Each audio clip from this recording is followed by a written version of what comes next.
This podcast is produced by the Center for Deployment Psychology at the Uniformed Services University of the Health Sciences.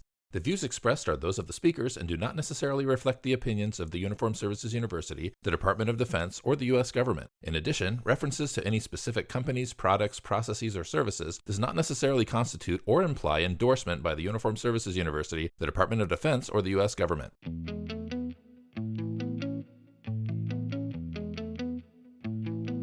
Welcome to CDP's podcast, Practical for Your Practice, where we give you actionable intel to support what you do, one colleague to another. Hello and welcome back. We hope to Practical for Your Practice. I am Jenna Ermold, one of your hosts, joined by Dr. Carin Lefkowitz. How is your day going, Carin? Hello, Jenna. It is going. It's going. It's going. That's probably the most that I can say for it, but I'm happy to be here as always. Hashtag 2026 rules. Off to a great start so far. Off to a great start. Right. I'm going to go with your day's about to get better. I think so. This, as we've said, this might be the best hour of 2026 so far. I was going to say of my day, but of 2026 so far. Let's go with it. Let's make it that. Go with it. We're going to manifest it. We are joined today by a very cool colleague of ours who we met through another guest we've had on the podcast. Dr. Robin Brody connected us with Dr. Randy Martin. Welcome, Randy, to Practical for Your Practice. Thank you.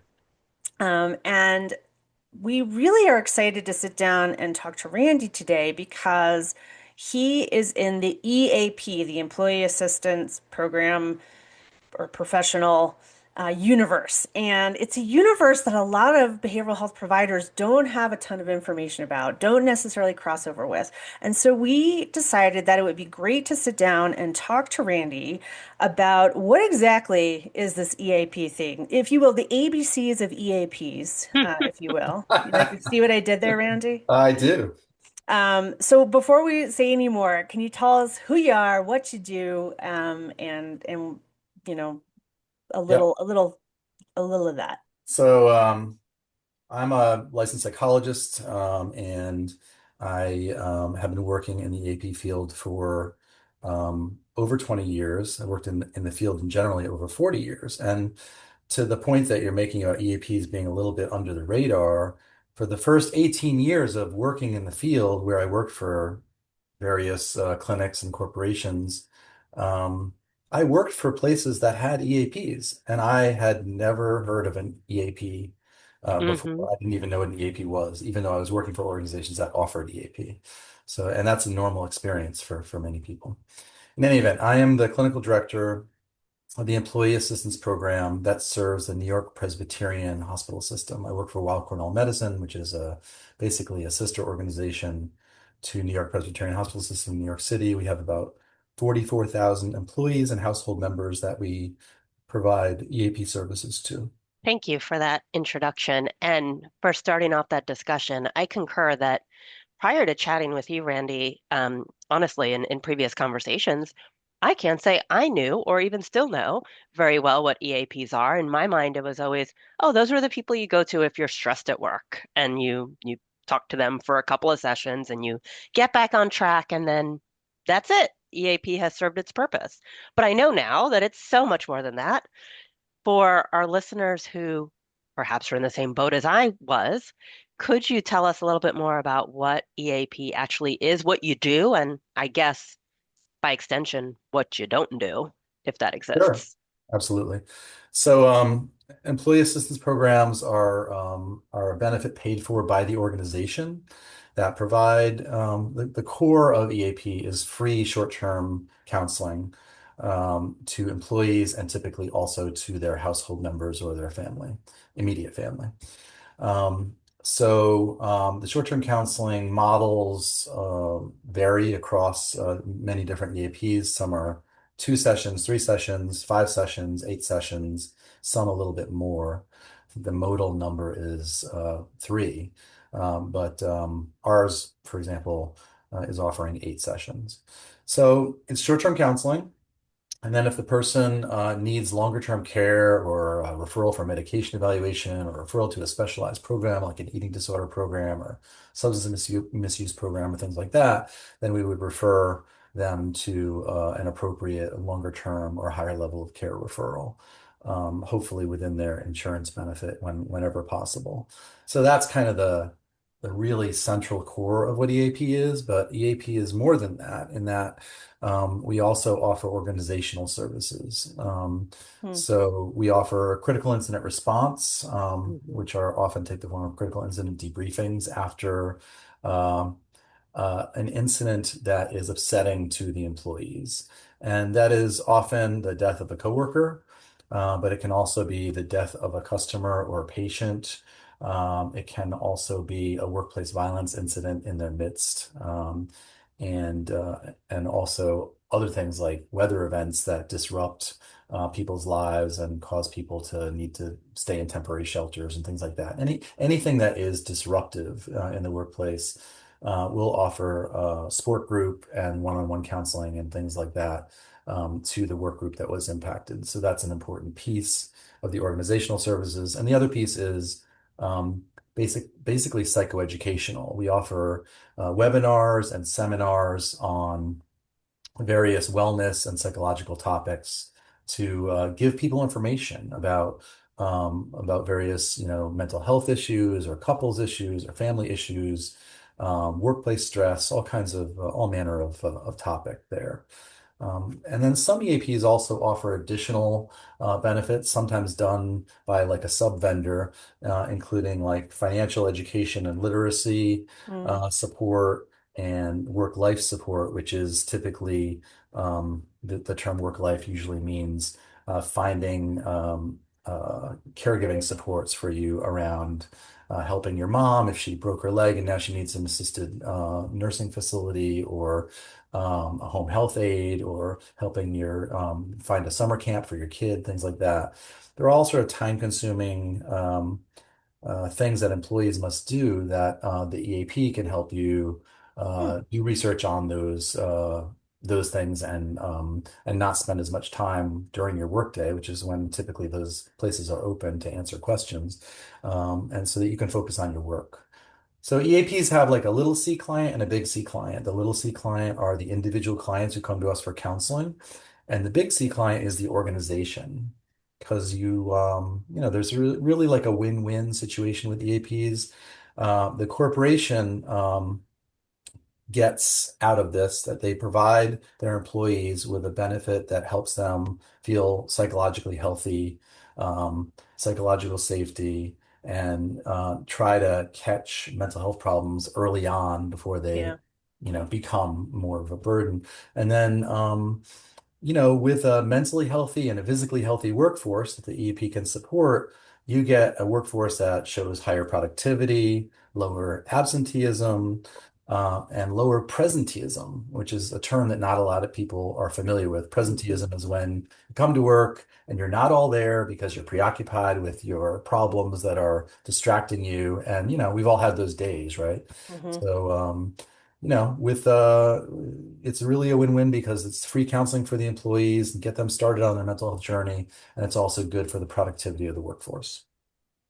I never realized until you just explained Right? all that. First, how all-encompassing, but like that's what being a mental health provider in the military is. Like I was an EAP and I didn't even know it because it's very similar, right? Like we have little c, big C, and the big C being for me it was the Air Force. And obviously I'm working closely with the clients in front of me and providing those kinds of services, but same kind of thing, like called into different units when they needed to address um, you know, incidents that had happened and just doing some of the psychoeducation and outreach on wellness. And so like this gives me hope that if I need to ever find another job, maybe I could be an EAP, Randy. I don't know that, but there were some really new pieces in there, which were that I didn't realize it extended to family members, and I definitely didn't realize that you did all of the resource facilitating, which is my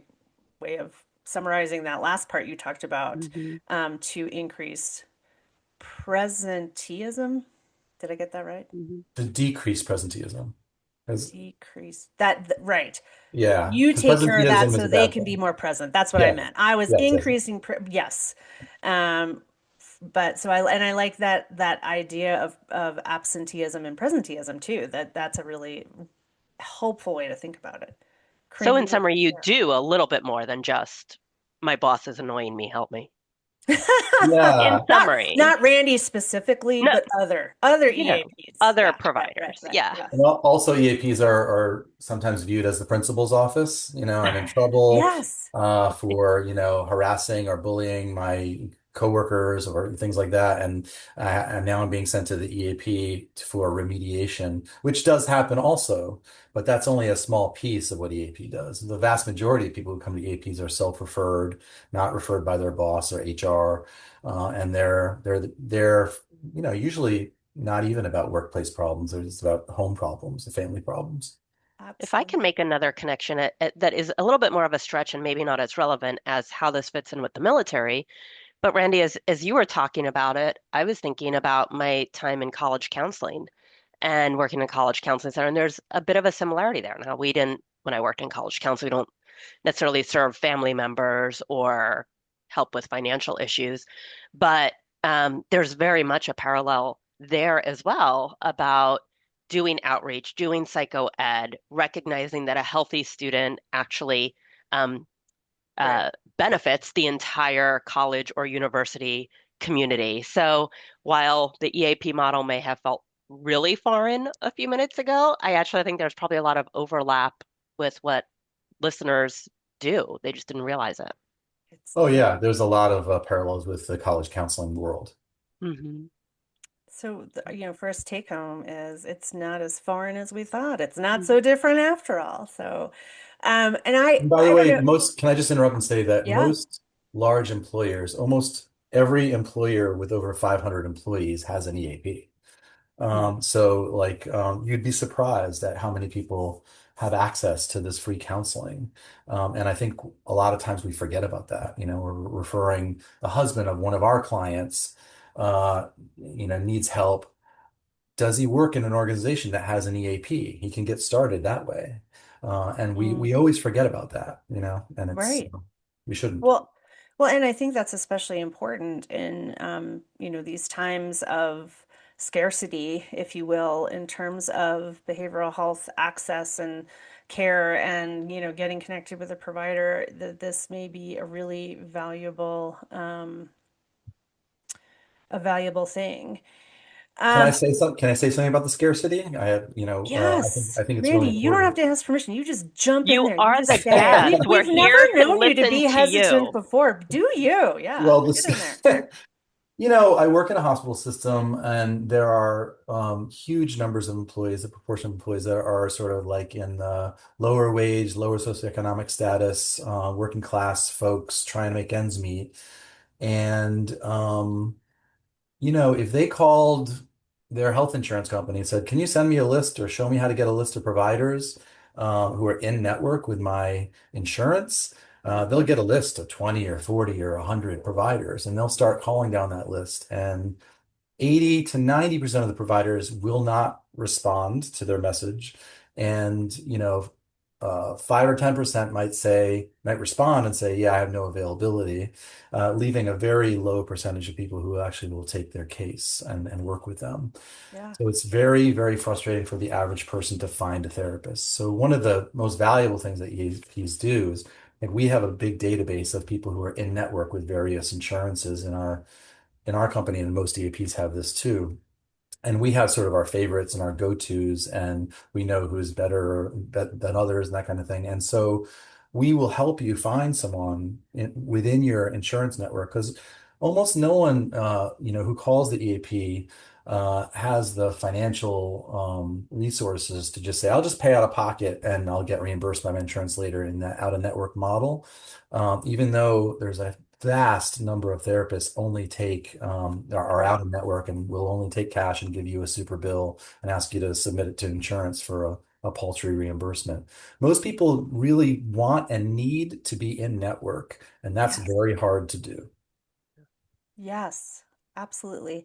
And I have two places I want to go, but I'm going to try and control myself. So one of the things that obviously in this podcast we talk about, it's intended to support providers to do evidence-based therapy, evidence-based psychotherapy. We focus a lot on EBPs, and I think maybe, if you're talking 8 sessions, you're doing. I'm assuming you're able to do some EBP work in the context of sort of that EAP setting. And I guess the question I was going to ask is, what do most behavioral health providers outside of EAP misunderstand about EAP work, especially the clinical skill and judgment needed? And maybe you could speak to how EBPs happen or don't happen, or, if it's sort of like started and then handed off, or what you do with that. Sure. Well, EAP providers are licensed mental health professionals. There are social workers and licensed professional counselors and marriage and family therapists and psychologists. The one thing that EAPs are not, I mean, you had asked about that, Corinne, I'm sorry I didn't answer that, is psychiatry or providing psychotropic medication to people. That is typically not within the scope of an EAP, although that may change over time. There are some EAPs and EAP-like organizations that are starting to also provide medication. But So, I mean, we're providing primarily CBT, cognitive behavioral therapy, which is evidence-based practice. We're doing DBT, dialectical behavioral therapy, starting it out anyway, and telling people about it, and then referring to full-fledged DBT programs when appropriate, or DBT trained therapists out in the community. We're currently involved in my EAP and doing a prolonged exposure study with the University of Michigan. So we're doing prolonged exposure for Okay. PTSD, which is also evidence-based. And yeah, we do some couples work using the Gottman model, which also is evidence-based. So um, because the AP is short term and needs to be fairly focused, a lot of it is psychoeducational, Hmm. and then sort of getting the client kind of ready and prepared for longer term therapy and teaching them what therapy is all about and teaching them the different models of therapy and what is a psychologist, what's a social worker, what's a psychiatrist, what's an NP, all these things. Are very helpful to get the client going on their journey. 50% of the people who contact our EAP have never ever sought mental health treatment before, and they're Hmm. just bewildered. They don't know where to start or who to go to.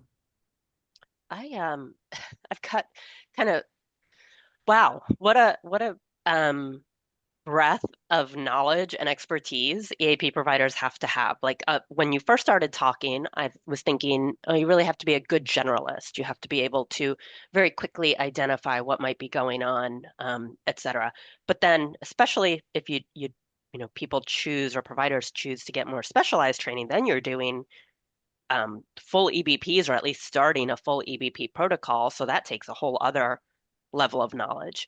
The part that I think you didn't say explicitly that I want to, I guess, ask about and maybe point out is that built in, embedded within that must be a real strong knowledge of assessment. Right. Because in order to bridge that gap, in order to identify what does the patient need, what are they presenting with, and who can I connect them with, I imagine you all must be very skilled, whether you realize it or not, in the realm of assessment, which is part of evidence-based practice, of course. Yes, we have to do a pretty comprehensive biopsychosocial because we are like the mental health equivalent of a primary care physician. We're doing Yeah. a Hmm. broad, assessment to figure out what makes sense, and and that assessment can yield a referral to a psychiatrist or NP or whatnot for psychiatric medication evaluation. It can include, sending someone to a alcohol detox, eating disorder inpatient, um, emergency department for suicidality that's acute, et cetera, et cetera. So, yeah, absolutely. We're generalists, and we have to do quick assessments early on and get the person to the right resource. Yeah, And I which I think is imagine, a critical part of evidence-based practice that is often overlooked, as we've mhm, talked about before, even on this podcast.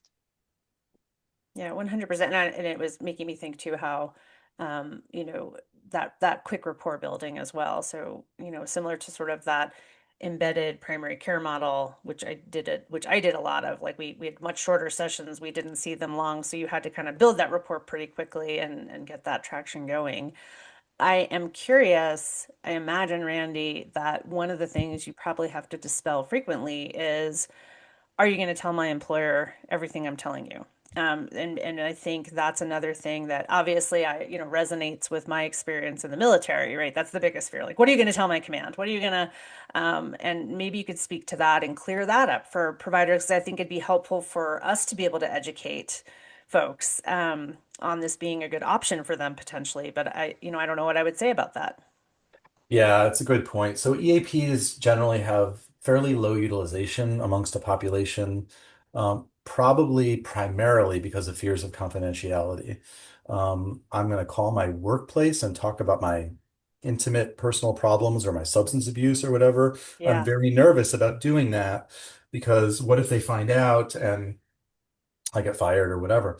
And so there is a big concern about that. So we try to assuage the client's anxiety by saying we don't keep our records in Epic, which is what the hospital Mm. system uses for their records. So your coworkers aren't going to be able to open your chart and read your progress notes as we have a separate EMR. Um, but it is a very serious concern. EAPs have the same HIPAA confidentiality rules as practitioners everywhere, so we cannot tell the employer information about your behavior or your psychiatric condition or whatever, with the normal exceptions of danger to self or others. Hmm. You could even be embezzling from the company, and we couldn't tell the company that you're Hmm. embezzling because that's not a danger. But if you are a surgeon using opiates at work while you're doing surgery, then that does represent a danger to others, and we would break confidentiality to protect the patient and coworkers and that kind of thing. So there are exceptions, obviously, but and it is a challenge trying to convince people that the EAP truly is confidential, but it really is. I know, Corinne, you've got a question, but I think again, feeling really relieved about some of the similarities there, because I think again with the military, this fear that it's going to negatively impact my career versus if you come in here and you take care of business, and even we work with your command or your boss, if you will, to maybe set some parameters to allow you to successfully like get better in this area. So like maybe right now we really need you on day shifts just for a couple of weeks while we're really, kind of knocking down some things that are going on. The benefit of actually sometimes involving, like, instead of it turning into an administrative issue, you sort of take it as a health issue that you would approach it differently and protect the worker to be able to get the care they need to then go back to being fully functional and present and all the things that we're trying to have them do. Yeah. I should, mention that there are certain critical safety sensitive positions Hmm. where the bar might be a little lower for confidentiality in that, like if you're a commercial pilot, right? Or you're a boat captain, or you are working in a nuclear facility. Right.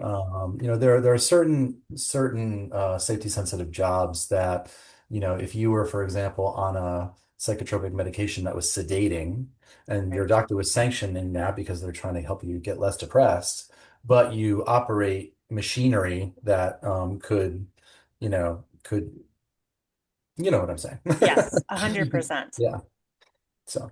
And sometimes Again, it's it feels like, oh, Yeah. go ahead, Jenna. I was just gonna say sometimes it's a matter of getting stabilized, right? So like initially there might be those, side effects, but until we know we're gonna stable, so it would be the same kind of thing. Like we're gonna ground a flyer temporarily until you're stabilized on your meds, Yep. reevaluate, and then that gets lifted. So I was just thinking the same thing, that once again, what a parallel to military service, because there are those positions that have safety considerations where the rules are a little bit different, and you're always sort of navigating that fine line of who's the client. I imagine I'm imagining here that this connects with EAP as well.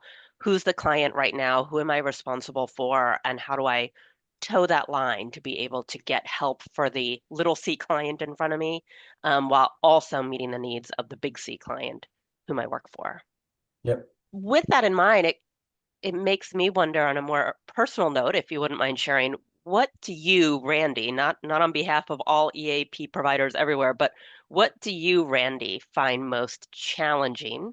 And actually, I'll make it a two-part question. Most challenging and most rewarding about working in this position. Yeah, most challenging is probably convincing people to come to the EAP, moving the needle from 3% of the population to 4 to 5 to 6 to 7. Because no matter how many times you promote the program at health fairs and benefit fairs and in podcasts and in notifications and webinars, it still kind of tends to hover in that lower percentage. So. Um, I think that one of the things that EAPs can do, EAP is sort of a passive program. Here's our phone number, here's our website, contact us if you need us. Mhm. Well, I think that we should do more proactive stuff to increase that utilization. And that means like noticing when someone's going through a life transition that is likely to be stressful, and then reaching out to the person at that point. So we have, for example, a list of all the employees that are going on maternity leave or paternity leave, which is obviously a big change. It's a new child in the family, and we contact all of those people proactively and say, "Hey, we're here. We're out here. If this is a challenge, if returning to work seems daunting, if you're having trouble sleeping, whatever it is, postpartum stuff." We're here to help you with that. And you think about other transitions like getting a promotion or being newly hired at an organization. That's a very stressful time starting a new job. So, you get the EAP information in your packet on your first day, and then you promptly forget about all that giant benefit package that you got, and you forget all these things. So what we're doing is contacting people 3 months after hire and saying, "Hey, remember they told you about an EAP? We're still here. How's it going so far?" Things like that, so that it becomes more top of mind for people. Can I just say I love that because Yeah. frankly, as we're talking, I'm thinking, oh yeah, every year when I sign up, when I enroll in my benefits for the year, I get the little notification, remember, you have EAP benefits. And I'm like, cool. And then I promptly forget about it. Mhm. So I love that idea of having kind of a standard reminder and education about what EAP actually offers. What was part two of your question? What's most rewarding? Oh, You know, yeah. the I mean, positives, Randy, the positives. Remember, this is the we, most fun hour, Randy. So, make it joyful. What brings you joy? Sparks I, joy. I like the ability to start someone on a mental health journey where they've never sought help before. We give them a positive first experience in seeking help. It's so much better than, making those 80 phone calls to those providers and getting no answers. Right. This is like, yes, we're here to help you. We're going to start you out for free. We're going to tell you all about the field. We're going to assess you, and we're going to try to find you the right resource that's responsive and will be there for you and is available.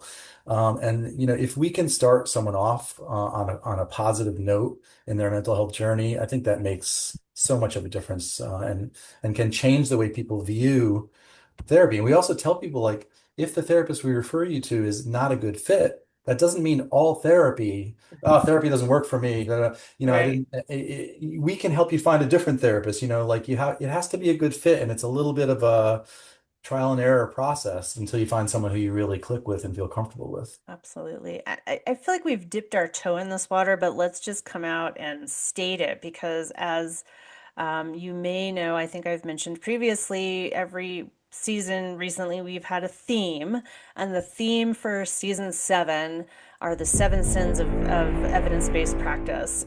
So we want to kind of talk about the sin related to EAP work. So, in your experience, what's the biggest sin you've seen when it comes to EAPs? Whether that's, we've kind of talked about how they're misunderstood, underutilized, or misused. What would you describe as the sin in this area? Hmm. Trying to think of something to say that I haven't already said about the It underutilization. could be a Yeah, repeat. You could say out yeah, of all the things that I mentioned, this is like the this is number the one number thing one. that I wish was different. I don't want to be the principal's office. I don't want to be the place you go when you're in trouble with HR because of poor performance or that kind of thing. So I want to be uh I want all practitioners to see EAP as a helpful resource for any kind of presenting problem.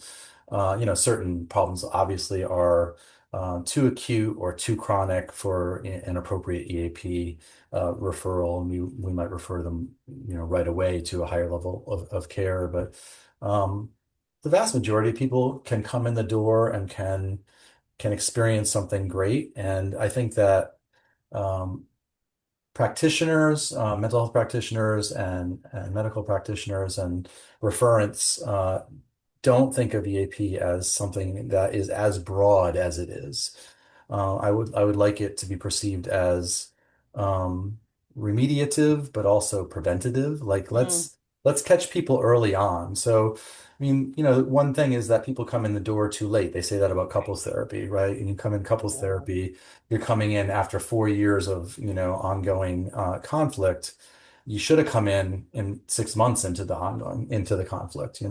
So I would rather people come in early on when they first sense something feels off, and to start, getting help then so that you can avoid depression or debilitating anxiety where it really stops you in your tracks and paralyzes you. That might be the most perfect segue to the last piece that we usually do to wrap up, which is our actionable intel section, which is taking everything that you've talked about so far and making it coming up with some clear steps for what our listeners could do next. So with that sin in mind of EAPs kind of being misunderstood, underutilized, and treated like the principal's office, so to speak, are there things that our listeners can do? Are there resources that they could visit that would help them understand the EAP process? Are there ways that they can be working with EAPs or working with their clients to better understand what EAPs do? What comes to mind in terms of what our listeners can do to change this dynamic? Incoming actionable intel. For providers out there, I'd love to say if you can just be on one or two panels, Aetna, Cigna, Blue Cross, whatever it is, you can really partner with an EAP and get a lot of referrals. Now, I know that they don't reimburse very well, and that's very frustrating, but everyone needs to fill their 2 p.m. slots and their 10 a.m. slots, Mhm. and you can do that, with an EAP provider if you accept just one or two panels. 70% of our 44,000 employees have one kind of insurance. So if you're on that panel, we could Right. just fill up your practice, and then those people can become, your longer term clients, because you can take them on, you can be a EAP affiliate, do the short term counseling, and then um, if you're an affiliate model, and you can then keep that client going forward. And then other referrals come to you because of that client. And those Yeah. might be full fee referrals or whatever. Mm. I told my cousin about you and they want to see you, and then all of a sudden you're filling your practice in other ways. So just please be on one or two panels. That's what I would say to the providers out there. Um, That sounds like a desperate plea. A little bit of a desperate plea. Please, please be on a panel so we can send you patients. yeah. And there are certain EAPs and EAP disruptors that are paying a little bit better than they used to, and so that's a positive change in the field. That's good. And I want to reinforce too that we can all be a part of the education around what EAPs do, what they don't do. Yeah. It's not the principal's office. Let's change how, our if we enhance our understanding of the role of an EAP, we can help our clients and family members and people that we're connecting with have a better, truer understanding about all the fantastic things that EAPs can do and offer, etc. So I think And if that's you're really you ever have a client who's an employee in a union, unions often have something called MAPs, or member assistance programs, which are the analog to EAPs. that's good. That's good. And universities sometimes call them faculty and staff assistance programs. So there's various like iterations of what EAP is, but there are EAP-like programs in so many different industries. Yeah, to that last point, I feel like I'm walking away from this conversation with that knowledge that I didn't have Hmm. before, that ability to perhaps talk with colleagues as well as patients about the resources that are available to them through their EAP, And even for myself, I feel like I'm going to go back and look at our EAP program and see what it includes, because it probably includes so much more than I Right. was recognizing. I was just naive about it. Right. I pulled the number up while Randy was talking. I'm ready to hit Did send. you call? Yeah. Did you mute I'm yourself on and call? hold. No, I'm not on hold. I'm joking. See, I wouldn't have to hold if it was EAP. I feel really lucky that our paths crossed, Randy, and I feel like for a number of reasons, because uh, Brandy has a wicked sense of humor, so that Carin and I have enjoyed getting to know. But I really feel like you have built an excitement also within me for this side of our field that I really kind of didn't know I knew more about than I thought I did. And maybe this is my back nine career. Who knows? I would love for more people to consider an EAP career. Yeah. We have a need for diverse clinicians from every stripe. We have a strong need for BIPOC, clinicians who are people of color and people who speak Spanish and LGBTQ and all of that. We need more Yeah. diversity in our field. And we need more clinicians to be aware that there's great EAP jobs out there that are part-time and full-time available. There's the Employee Assistance Professionals Association, which is the National Association as a job bank. And you can find great EAP jobs there, and you can become an EAP affiliate, which means that you take these short-term EAP cases as a network member for these EAPs, and you can be on a number of, affiliate panels like that. And then you can often keep the case after you do your EAP work for a company. And so it's a great way to expand your practice. And we'll link that specific organization in the show notes. But if there's any other helpful links, Randy, we'll put those in the show notes for folks too. Great. Well, I feel buoyed. I don't know about you two, but I feel that there is even more hope to be able to connect folks to evidence-informed, committed care, and I'm glad to hear that. I'm glad you're out there in the world, Randy. That's for sure. Yeah. And listeners Thank you. out there, we'd love to hear your responses and reflections if there were things that surprised you that you learned about EAPs. As always, we put our SpeakPipe link in the show notes. We'd love to hear from you. If you're dying to share a sin, go ahead and send us that as well. There's nothing more than Carin likes than to, It's true. listen to sins. Sins and confessions. That's what I'm here for. Sins and confessions. You should know, Randy, that the whole reason why this season our theme is the seven sins is because Carin's favorite movie is Seven, which says a lot about her. Yeah. We'll unpack that another time. I can't deny any of it. Yes. Yeah, all true. But So very thank grateful you. to have you here, Randy. And thank you so much for the work that you do, particularly with our healthcare providers. And their families. It's a population that, of course, is close to our hearts. So Mhm. thank you for the hard work that you're doing to keep our Yeah, healthcare workers it's a real safe. honor to provide service to healthcare employees. It's such an important part of society, and it's a tough job. So we're happy to help them. And thank you both so much for inviting me on. I really enjoyed it and have enjoyed getting to know you guys in recent months. So thank you. Thank you. And thank you, listeners, for tuning in. We hope you will tune back in for the rest of the season. But until then, Stay curious. and mind your EVPs. Bye, everybody. Bye. Remember, we love hearing from our listeners, so leave us a message on SpeakPipe or send us an email. Both can be found in our show notes. Our theme music is Failed Attempts by Nitro, and our administrative assistant is Bree Mercer. Thanks for listening to Practical for Your Practice. If you like what you're hearing, please feel free to follow us, rate this episode, and share it with others. Until next time,